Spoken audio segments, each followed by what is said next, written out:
right, I think I'm live. Let me get everything set up here. So, let's see. Put it up here.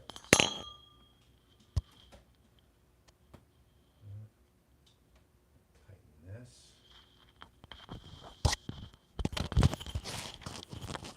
So if you are first tuning in, I have a mic. Let me know if this is actually working for you. And let me pull it up on my end.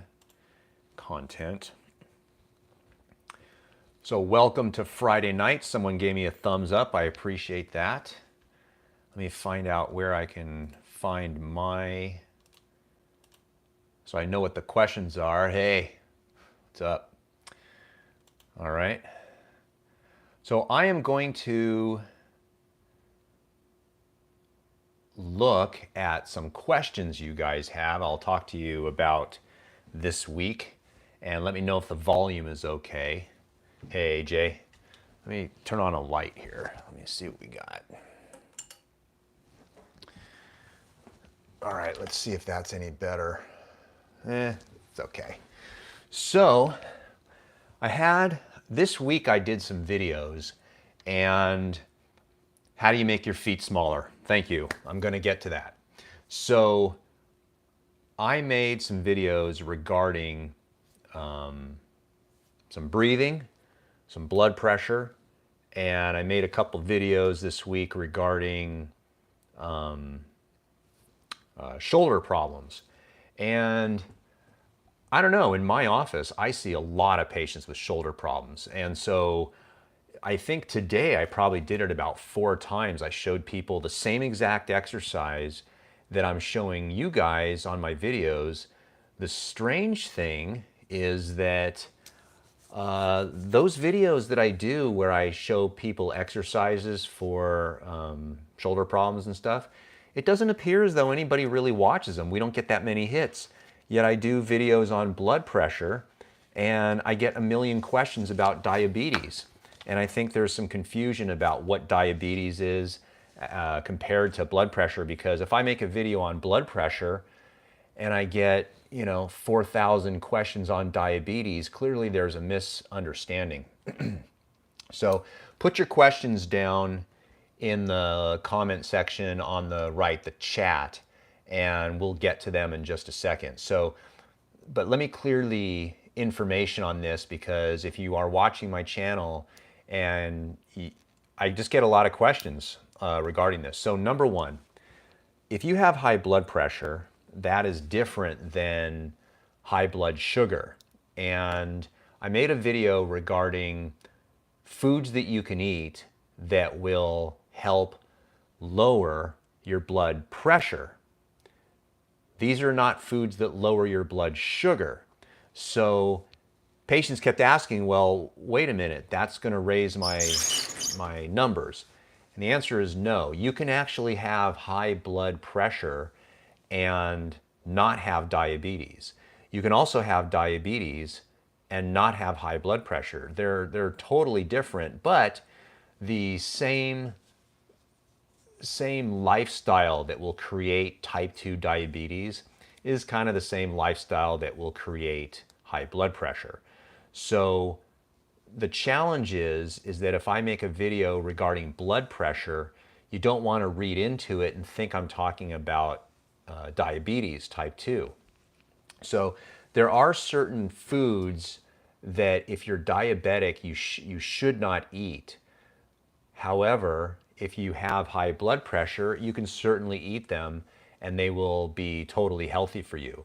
Think of foods as like a peanut. If I make a video regarding peanuts and say that peanuts are healthy, it's a strange phenomenon that most people who are watching the video do not like peanuts. I'm not sure why this occurs, but if I make a video on peanuts, I'll probably get 1,000 comments on, well, peanuts are bad for you because they'll kill you. Well, that's only if you are allergic to peanuts. For some people, peanuts may actually be healthy.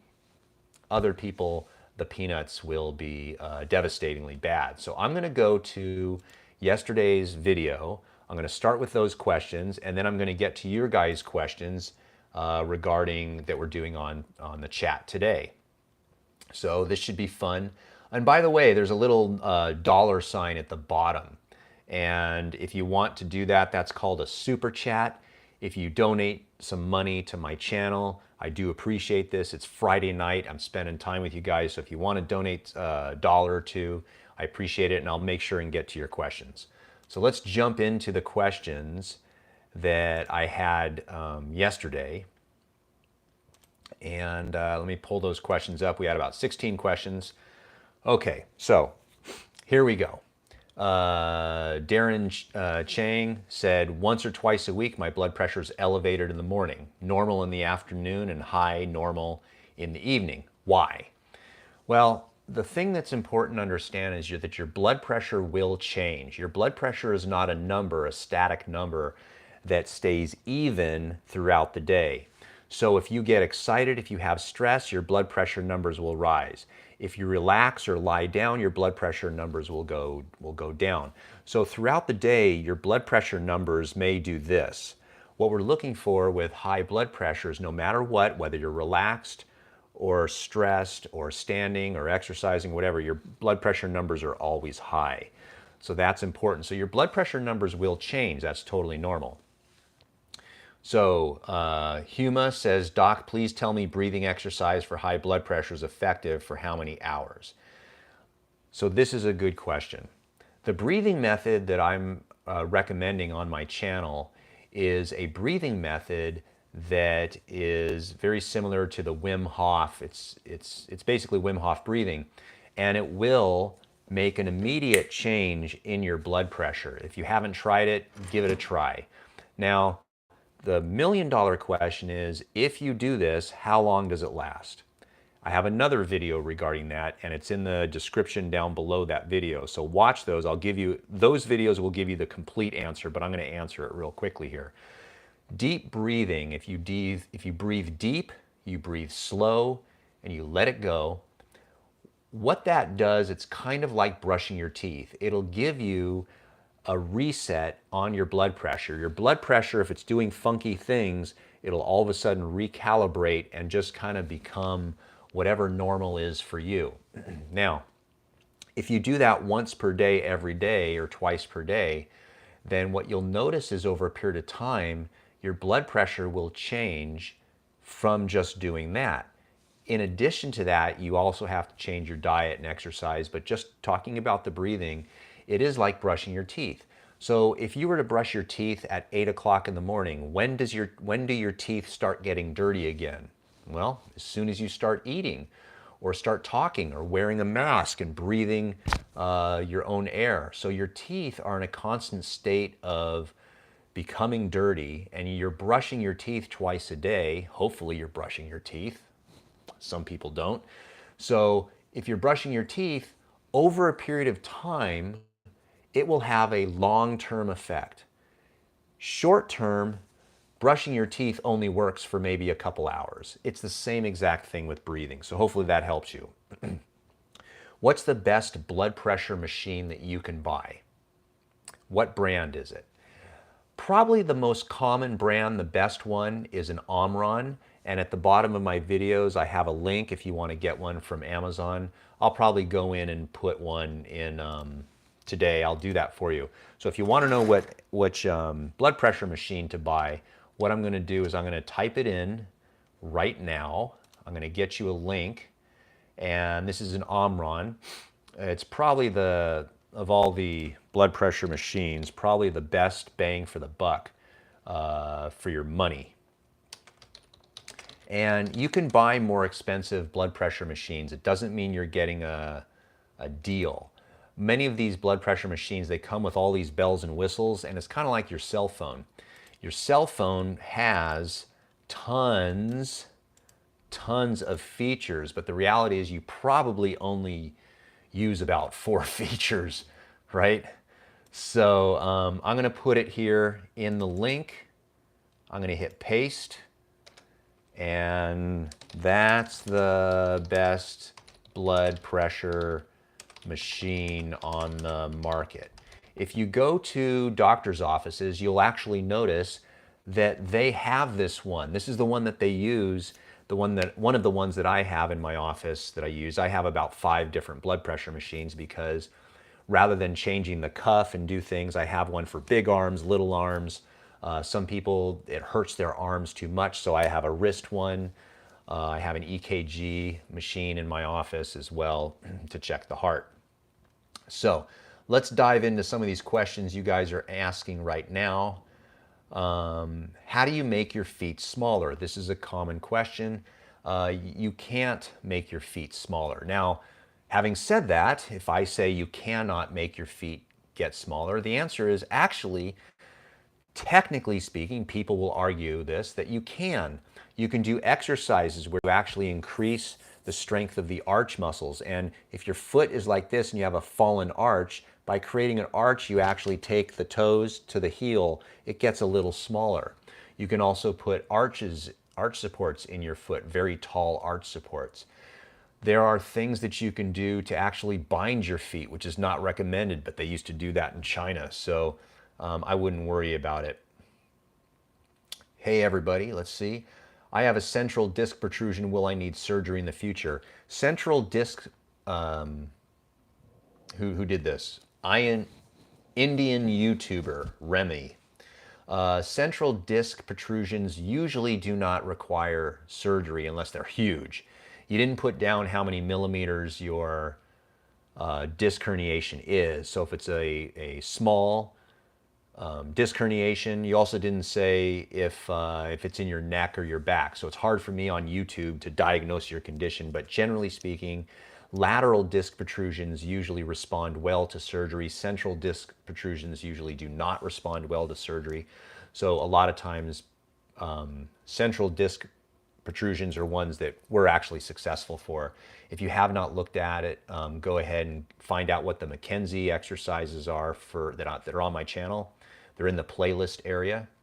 Actually, I can show you where they are. Let me type in YouTube, and I'll show you exactly how to find the exercises. All right, check it out. All right, so this is my channel.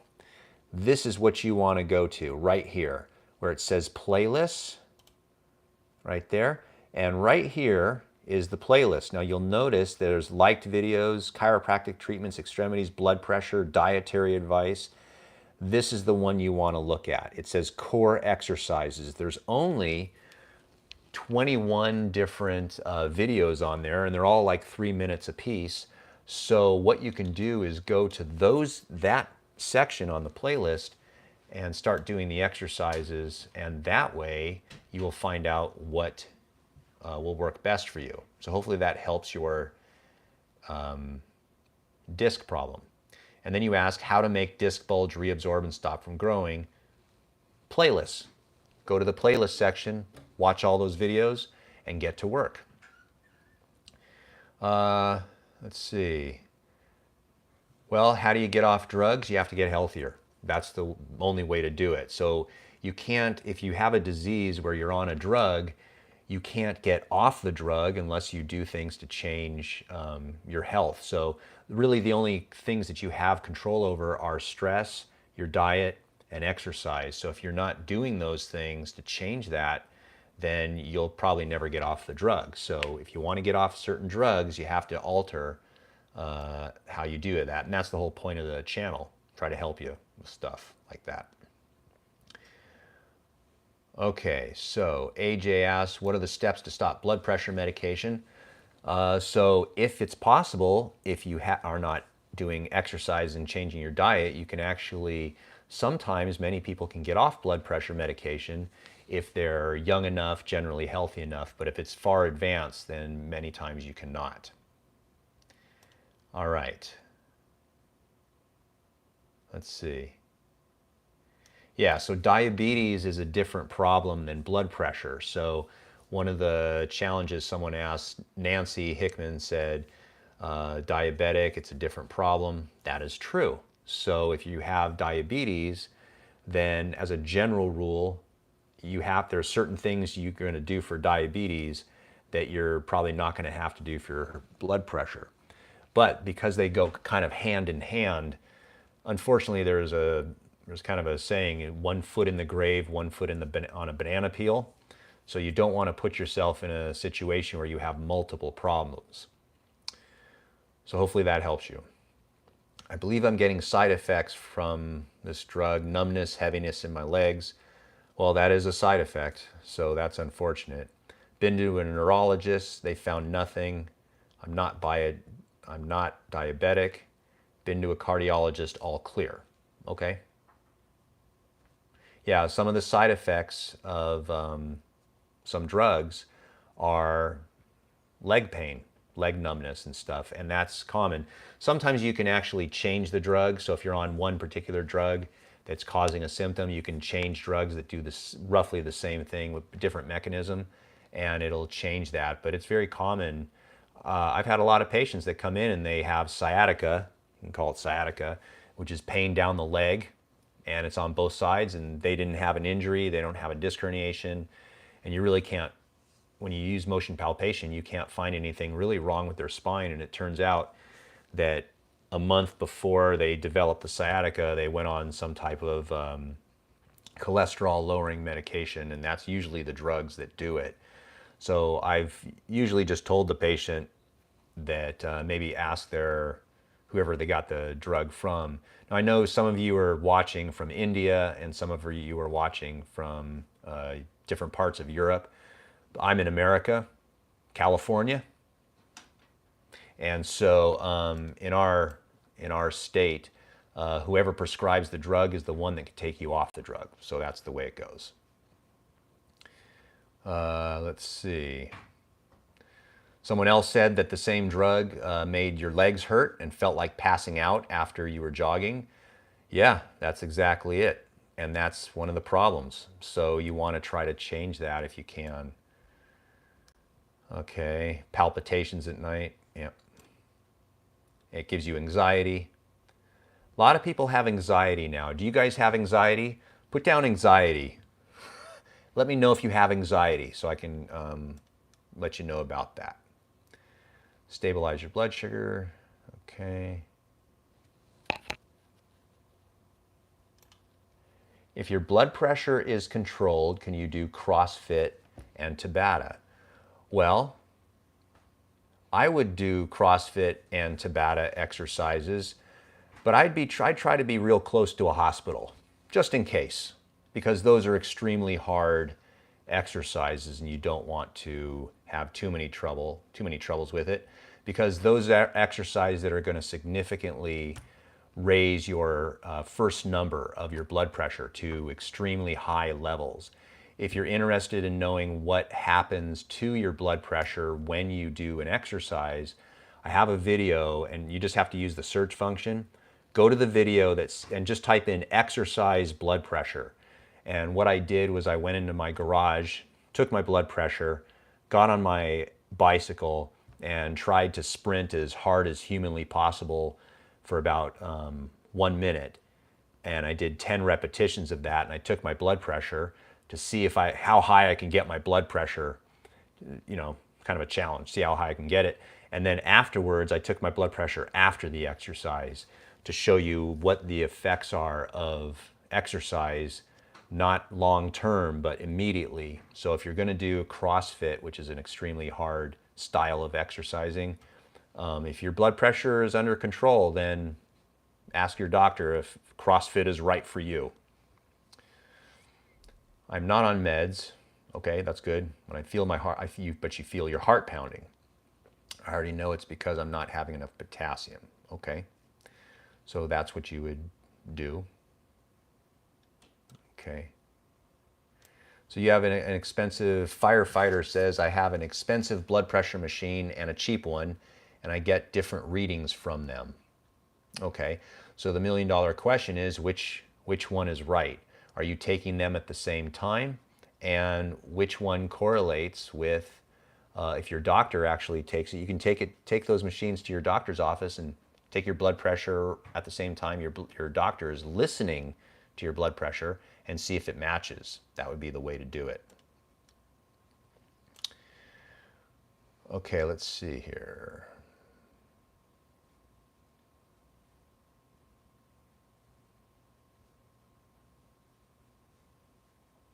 So your VO2 max level is low. Is it worrisome? Uh, is it worrisome? VO2 max is the maximum amount of oxygen you could get into your lungs at one time, how much oxygen your body can utilize. The, a lot of that is genetic based.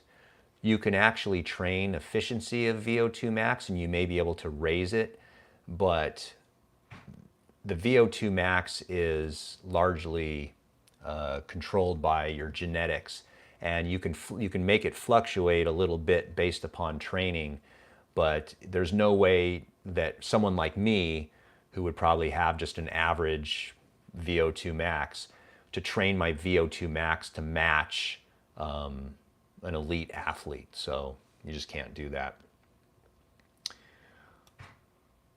So I'm not sure if you guys are having conversations among yourself or if you have questions that you want me to ask, but you can keep talking. Let's see. Sleep apnea causes my hypertension. Okay, so this is for Karen Adams. Sleep apnea causes my hypertension. I'm using a CPAP machine, and that really doesn't help. What else can I do? Is the CPAP machine helping your sleep apnea? That's what it's for. So if the CPAP machine is helping your sleep apnea, that means at least you're breathing through the night better, and you're going to have to talk to your doctor and find out what other options there are for your sleep apnea. Generally speaking, by the time you need a CPAP machine, you're just too late to the party to try to make a whole lot of changes. Some people I've had some patients that have gotten on CPAP machine, but off the CPAP machine, but they generally had some type of crisis that forced them to lose a lot of weight. So sometimes that's what it takes. Will the numbness and heaviness in the legs subside once I come off them? Oh, I think you're the one that's talking about the medications. The answer is generally yes, unless you've been on them for a long period of time and they've caused permanent damage, which for the most part, I haven't had any patients myself that had permanent damage from it, but it's not to say that that doesn't happen. I have had some people that have taken anxiety medication and depression medication that gave them neurological problems permanently, but on cholesterol medication, I haven't personally seen it, but I'm sure it occurs, or I would guess it occurs. Let's see. So your Apple Watch is telling you your VO2 max is low. I honestly don't know how much these Apple Watches, how accurate they are. A VO2 max test is one where you would do it in a lab and they hook you up to a machine where you're breathing into a machine and it's measuring. It's an expensive test to do. It's done in a lab, and the reason they do it in a lab is because they need to hook you up to a machine to check your heart to make sure you don't have a heart attack while you're doing the test. It's a very difficult test. So I'm not sure how an Apple Watch that's on your wrist is measuring the VO2 max. I know they probably have an algorithm that is awesome, but I personally wouldn't trust an Apple Watch. I'll probably get demonetized for that, saying that, right? Apple's listening. Watch, the video just shuts off. That would be funny. You know, it's not funny is I'll probably get on my Facebook ads for Apple Watch now. Let's see here. So I wouldn't trust an Apple Watch for a VO2 max. It'd be like the Apple Watch checking your blood sugar. You know, you need to expose the blood to check your blood sugar. So Blood sugar monitors, are they reliable? Yes, they are. That's why doctors want you, if you have type 2 diabetes, you want to check your own blood sugar. You want to learn how to do that. And it's no big deal from someone coming from the standpoint of, I don't have to do it all the time. I'm sure you get used to it, but you do have to kind of prick your finger and you put it on a little piece of paper and you put it in the machine, and they are fairly accurate. And that's why they want you to do them. I would have a hard time pricking my finger 5 times a day, but when you have type 2 diabetes or type 1 diabetes, I think they get used to it. Let's see. So someone here is saying that their symptoms went away 3 days after quitting the drug, the leg pain. So there you go. So yes, you have anxiety. Let's see. This person says, started cardio a day after you went to the ER. That's good. I was dying within 10 minutes the first day. Now I jog an hour a day. So there you go. So you start a little bit easy, and you can always, your body can adapt to most things. Not all things, but you can adapt to things. If you start easy, if you are really out of shape and you go walking for 5 minutes, that's 5 minutes in the bank that you haven't done before. And what happens is, if you stay at 5 minutes and you try to walk 5 minutes a day, assuming you have no injuries or nothing limiting you from doing 5 minutes, over a period of time, your body will adapt to that 5 minutes. And then what you can do is maybe push it a little bit and go to 7 minutes and then 10 minutes. And before you know it, you actually will be at 10 minutes or 15 minutes. Within a year, you might be up to an hour. Wouldn't that be cool? The biggest challenge is most people really want results right now, and they don't. Daniel R. Thank you. Nobody ever asks how the doctor is feeling. You never go to the doctor and say, hey doctor, how are you feeling? You know, that's actually a good thing to do though. If you go to a doctor and the doctor is actually in worse shape than you are, you know, not a good sign. Not a good sign. There's a couple rules that you should follow in life, right? Number one, never have a financial planner where you have more money than he does. Number two, never go to a doctor that's in worse shape than you are. And what's number three? Tell me what number three is. Let's see. But thanks, Daniel R., for watching. Oh, okay, you got on those medications because of Cipro. Hey, you guys want to hear a good story? Okay. Say yes. It doesn't matter. So Cipro, ciprofloxacin, it's an antibiotic. So yeah, number three, right? Joe King. Cipro. I made a video about Cipro, and it was just an informative video, and basically all I said was, hey guys, if you're gonna be on Cipro, be aware there's a side effect. It can damage tendons. And I had a patient today, in my office today, who tore his Achilles tendon. That video got demonetized so frickin' fast. It was like, boom, the algorithm knew, don't diss the Cipro. Pharmaceutical companies do not want me dissing Cipro. So I don't follow that video anymore. I left it up just so you can get to it, but oh, they demonetized that real quick. So that's when I started to realize, oh, so there is censorship. Yep. What can you do for Cipro toxicity? Go to that video and watch it. That'll give you all the details. Let's see. Okay, promoting other doctors here, that's fine. I don't care. Allergies are horrible. Nasal sprays don't work. Had sinus surgery, deviated septum, polyps removed. That didn't help. Okay, that sucks. You said CrossFit and Tabata is dangerous. Did I say dangerous? Oh, okay, you're promoting CrossFit. I get you. Do what you want. Do what you want. If you have high blood pressure and you show up in a CrossFit gym, whatever. Dennis, my chiropractor said that cortisol causes inflammation. Is that true? Yes, it is. Let's see.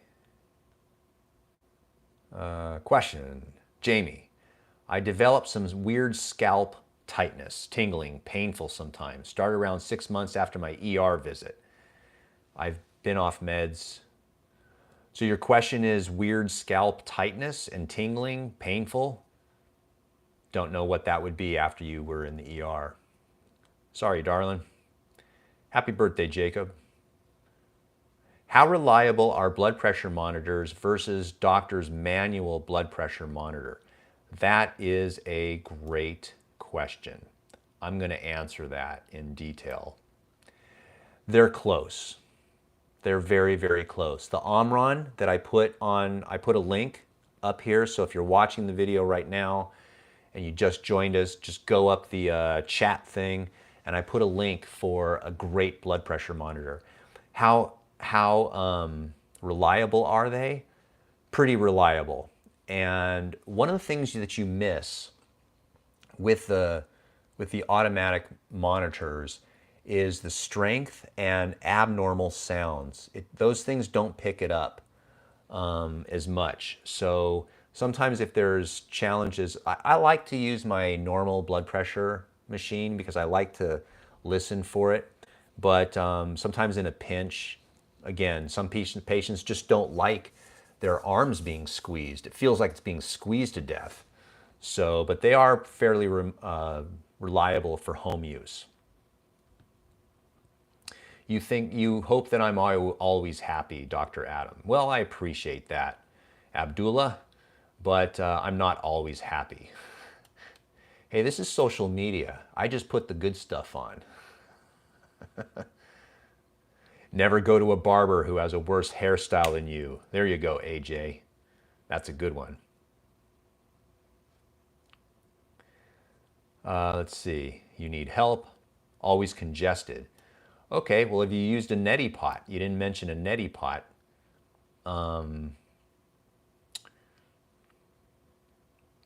Let's see.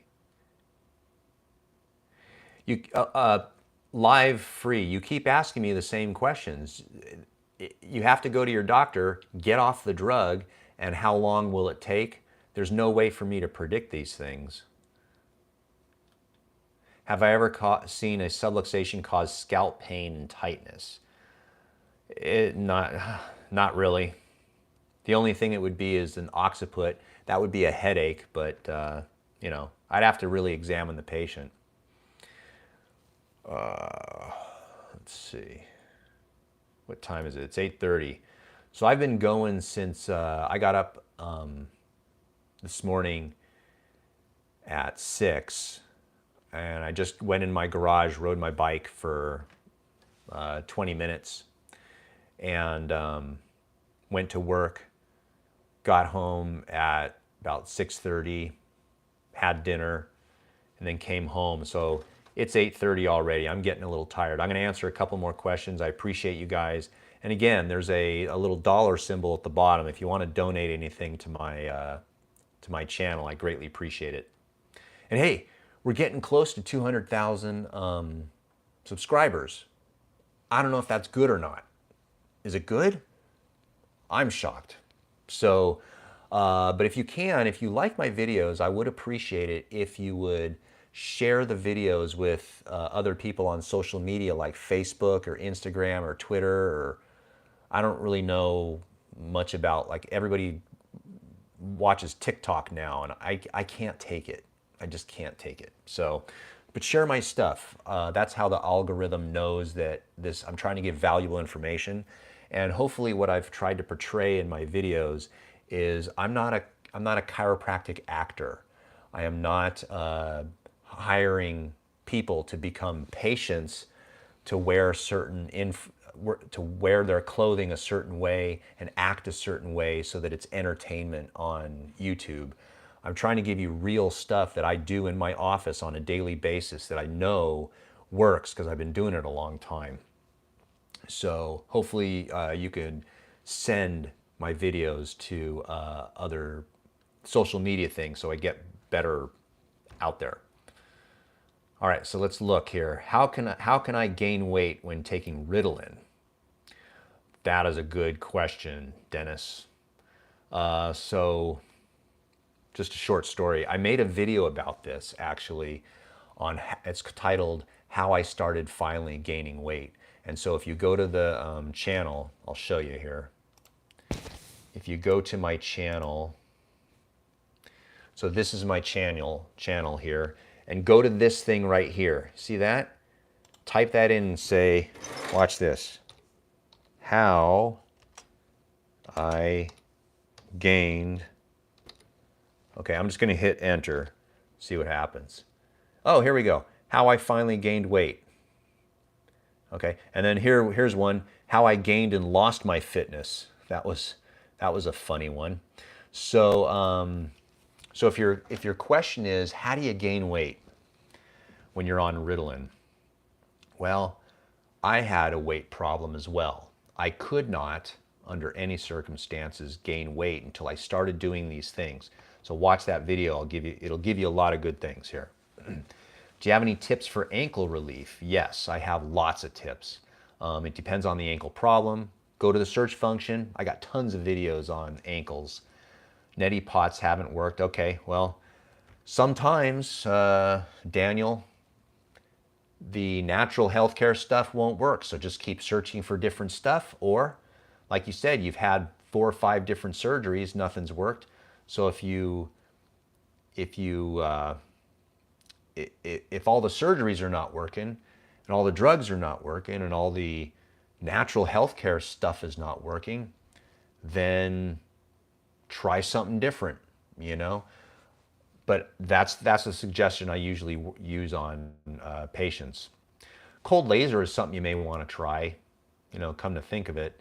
If you can find someone in your area that uses a class 4 cold laser. I actually had a primary care physician who came to my office tonight. It was one of my last patients tonight. And I laser her sinuses for sinus headache. And you laser the sinuses and it just totally drains the sinuses. So she comes in like once a month and has that done. So that's something that you could try if you haven't tried that. Okay, let's see. All right, so you think you have carpal tunnel syndrome because your tends to burn when you start clicking your mouse. Okay. How not to die. All right.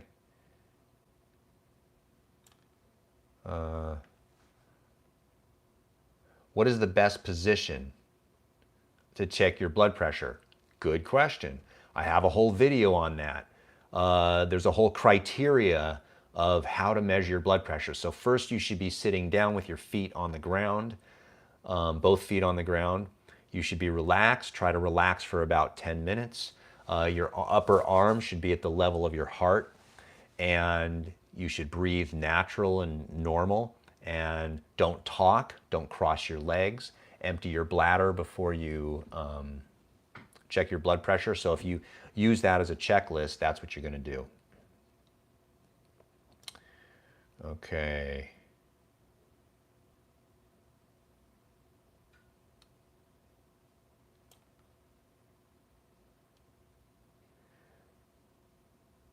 Okay. So here's the deal, guys. It's 8:38. It's 20 minutes to 9. What I have to do is I have to get ready for tomorrow, because tomorrow I'm doing a big bike ride. I'm riding with a friend of mine, and we're going to ride to the old MASH site where they filmed the television program MASH. So I am not going to promote that on my channel. I'm going to promote it on my other YouTube channel called Cycling in Southern California. And if you haven't already watched that channel, I would appreciate it if you would check it out. It's more of the actual non-chiropractic information on my my other life as a amateur cyclocross loser cyclist person. So watch those videos if you can. They're a lot more entertaining. My chiropractic channel, I try to be serious at, but my cycling channel is where my personality comes at. And so you guys have a good night. Keep watching my videos. And again, if you want to know which blood pressure machine to go, just go up the top chat and you could find those blood pressure machines. Have I gone hiking to the Sespe? Yeah, that's pretty cool up there. All right, guys, have a good weekend, and I'll see you on Monday when I'll have a new video for you.